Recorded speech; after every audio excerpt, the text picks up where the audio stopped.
Milí moji pacienti, ide jeseň a mnohí z vás asi takto doma zásobujete zeleninkou a ovocím. Je to výborná vec, pretože sú zdrojom vitamínov. Vitamíny, tieto také malé mikromolekuly, sú veľmi dôležité pre organizmus, posilňujú imunitu, zvyšujú obrannú schopnosť organizmu a sú dôležité pre mnohé orgány, ako sú kosti, srdiečko, koža a tak ďalej.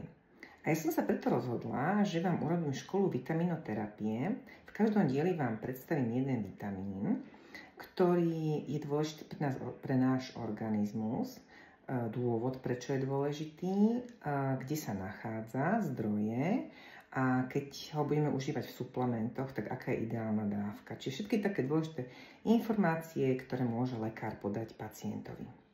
Ešte chcem zdôrazniť, že vitamíny delíme na rozpustné v tukoch, to sú A, D, E, K, ktoré sa kumulujú v organizme a môžeme sa nimi predávkovať.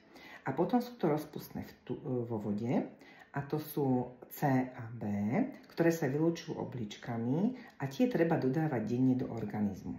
Najlepším zdrojom vitamínov je samozrejme vyvážená strava a po dohode s lekárom, poprípadne v suplementoch. Takže sa veľmi teším a vidíme sa hneď pri prvom dieli.